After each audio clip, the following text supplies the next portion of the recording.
Olá pessoal, meu nome é Mônica, eu sou professora de Química e nós agora vamos estudar tabela periódica dos elementos. Vamos conhecer o desenvolvimento científico da tabela periódica, vamos relacionar tabela periódica com estrutura atômica, vamos relacionar os grupos da tabela periódica e as características químicas e físicas para cada grupo, vamos determinar os blocos e as famílias da tabela periódica e, além disso, vamos descrever e caracterizar todas as propriedades periódicas e aperiódicas. A primeira tabela periódica que surgiu, ela foi criada por Dobereiner e ele separou os elementos em tríades da seguinte forma. Ele escolhia dois elementos quaisquer, fazia com esses a média aritmética da sua massa atômica e achava um valor. Esse valor era o valor da massa atômica do terceiro átomo que ele iria acrescentar para gerar a tríade. E assim ele fez tríades para vários grupos de 3 átomos. Em seguida surgiram as oitavas de Newland.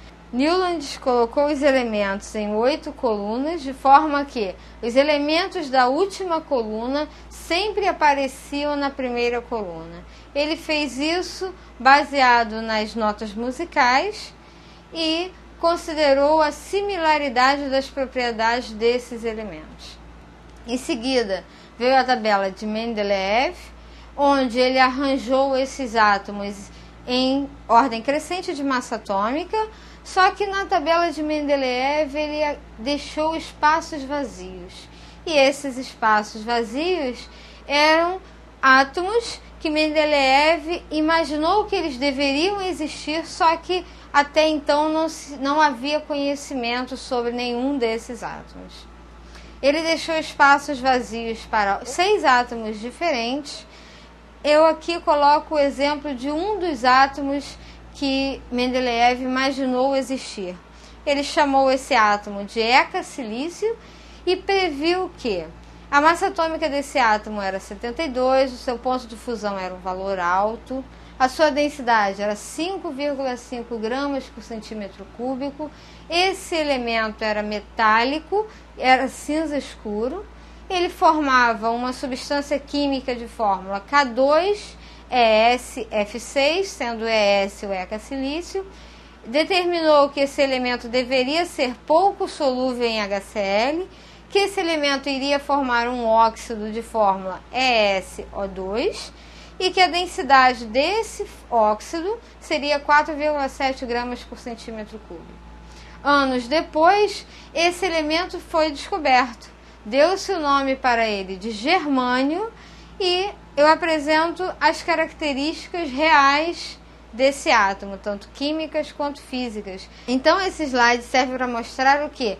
A semelhança do que Mendeleev previu para a realidade depois que esse átomo foi descoberto. Então nós temos uma variação muito pequena daquilo que ele previu para o elemento realmente.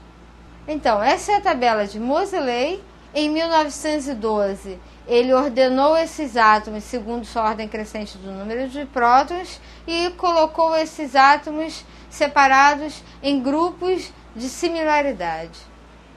Agora, nós temos a tabela periódica atual, que ela é muito parecida com a tabela que Moseley determinou, certo? E ela apresenta, sim, grupos de similaridade. Então, é uma tabela onde foram colocados elementos em colunas, que também são denominadas de grupos ou famílias, e foram colocados também elementos em períodos ou linhas na tabela. Além disso, esses elementos foram separados em 2 grandes grupos, que são os elementos representativos, que são elementos do grupo A da tabela periódica, e os elementos do grupo B, que são denominados elementos de transição.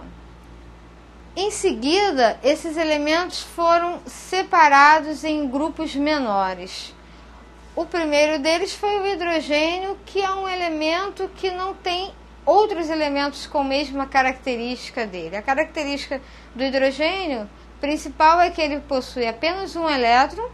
Então o hidrogênio foi colocado no grupo em que todos os átomos também apresentam um elétron na última camada. Então, o hidrogênio foi colocado no grupo dos metais, apesar dele não ser um metal, mas ele foi colocado nesse grupo, na primeira coluna do grupo dos metais, somente porque todos eles apresentam um único elétron na última camada. Então, os metais eles têm umas características específicas e é por isso que esses átomos foram todos colocados nesse bloco de metais. Então, eles conduzem calor e eletricidade, eles são dúcteis. Isso quer dizer o quê? Quer dizer que eles formam fios facilmente, eles são maleáveis, formam lâminas facilmente. A maioria deles são sólidos em condições ambientes, com exceção do mercúrio, que é um metal líquido, é o único metal líquido. Eles possuem um brilho característico, geralmente são prateados ou acinzentados. Além desse grupo dos metais, há o grupo dos ametais e o grupo dos gases nobres.